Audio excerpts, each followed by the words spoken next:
This is my job, is to hold the horse while Lynn goes and gets the treats. You want some treats? Would you like a carrot? Would you like to learn how to change the disc brakes on your car?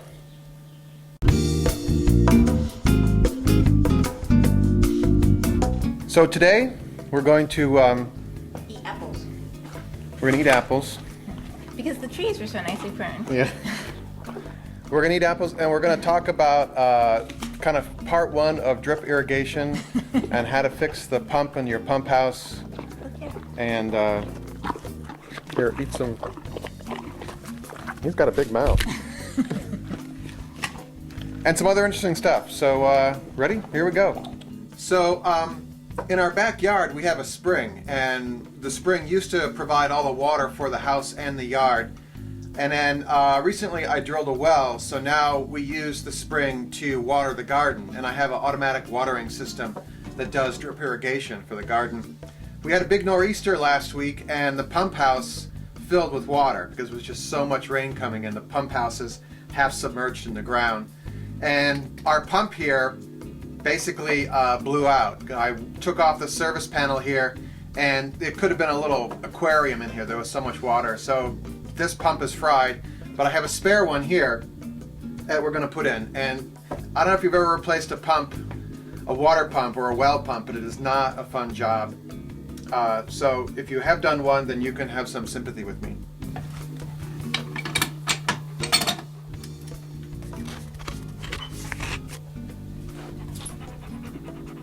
What are you doing?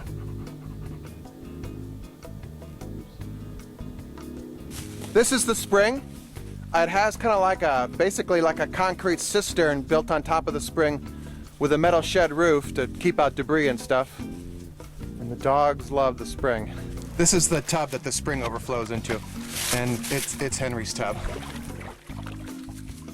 This is the pump house. We have to put the pump in that hole. I'm putting the pump in the pump house, and the dogs are obsessed about the ball, and they keep on throwing the ball into the pump house. Meanwhile, we're in here. I got to reconfigure the pipes, and it's wet and kind of cold. They want this. Would you like this? Okay, we're in the pump house, and I got the pump in. You can't really see it there. It's kind of dark. Now we have to prime the pump.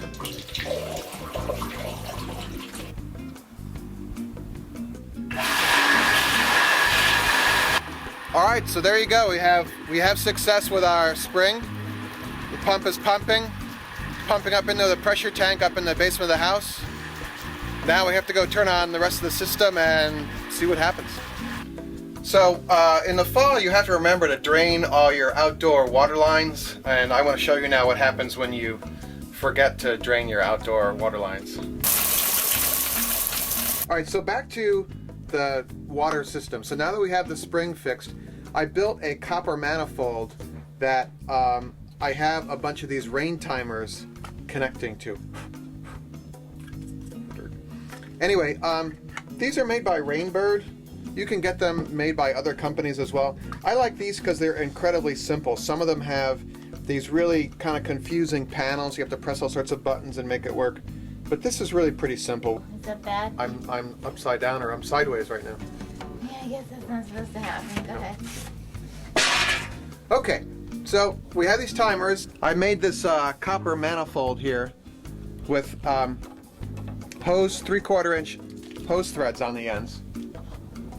And these timers, by the way, you want to make sure you have a filter screen at the top of the timer. Why? Because we pull from the spring and there can be some debris in the water, and frogs, and you don't want you want to keep the grit out of your drip emitter system. We're just going to do the soaker hoses today. The dirt got in here, so I was just cleaning it out. Frog. Okay, these goes here. These go here. Well, this hose goes here. You do some simple programming here.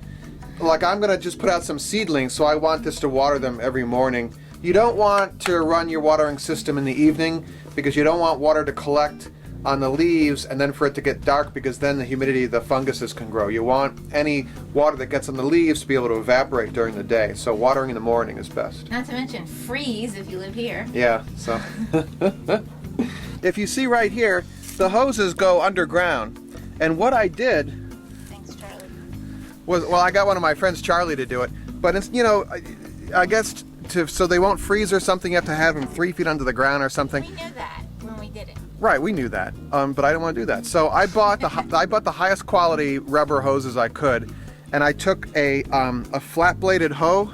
Well, Charlie did, and we just basically oh, I could reenact actually. Let me reenact. So I just used a flat-bladed hoe. I think we got this at a yard sale or something. John's barn. Someone's barn. Oops. Or you could just use a flat-bladed shovel as well. And what I did was I just put it in, cut a little notch in there, and then I just laid the hose in. I just went all the way over to the... Charlie just laid the hose Well, in. Charlie did it all for me. But, we just put this in, about that far down, the grass grows back over, and I just ran it over to the garden. So I basically just made a big long slit in the ground, and I pushed the hose down in there, and it works great. And I drain the hoses in the fall because It's great in the summer. in the summer, well, it's not going to work in the winter. But because they're rubber, if it freezes, they flex. They don't burst like a copper pipe will. So I think it's kind of a neat little idea. Mitch.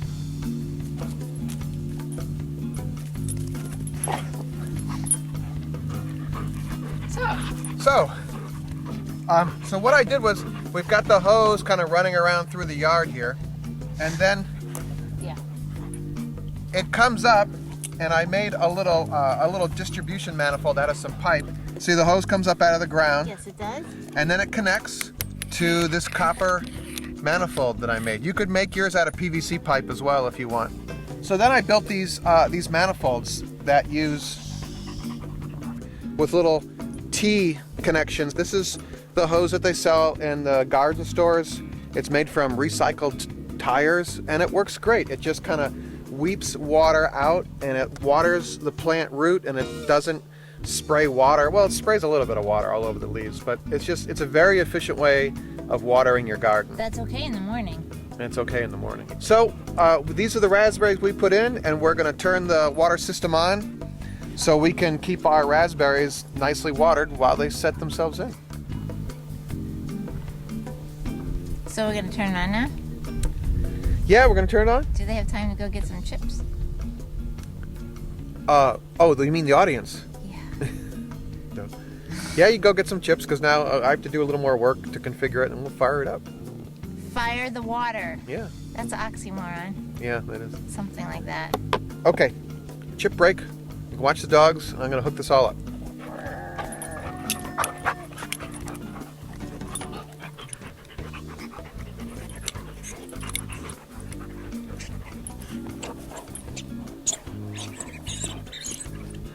See how the water's coming out? Oh, this is the magic we were talking about. It's what did you call it? Weeping. It's weeping. Oh look, it's weeping all along. Yeah, it looks great. It does Looks look great. great. I don't know. It doesn't look. It looks really super cool in real life because the sun's glistening off it. Yeah. It looks super cool. I don't know. It looks so super cool on film. But this is an incredibly efficient way to water your plants, because it's not one of these giant sprinklers that's spraying water up into the air, and half the water you're just being wasted when you just throw it up in the air like that. This, yeah, you're making nice rainbows. That's about it. But this, you're watering the roots, which is key. I mean, people, when they're watering their plants, they spray the water up into the leaves, and the leaves don't need water. The roots need water. He wants a raspberry flavored stick, Eric. Oh, now we can hear it. It's starting to. The drip irrigation is starting to Drip? drip. Ow! No! Almost lost a finger there. All right, so that's part one of drip irrigation. This is using the soaker hoses in the vegetable beds. You can also use this in ornamental beds as well. We also use a drip emitter system for the rhubarb and for our blueberries. We're going to show you that in another episode. But visit our website, www.gardenfork.tv, Send us your emails. Tell us what you think. If you have a video of your garden or something that you've created in your garden or your yard or your house, a little how-to video, a little cooking video, send us an email and tell us about it. Maybe we'll put it on the show as part of viewer video mail. Yeah, you cook for a change. Yeah, you guys cook for a change. All right, so there you go. I'll see you later. Bye.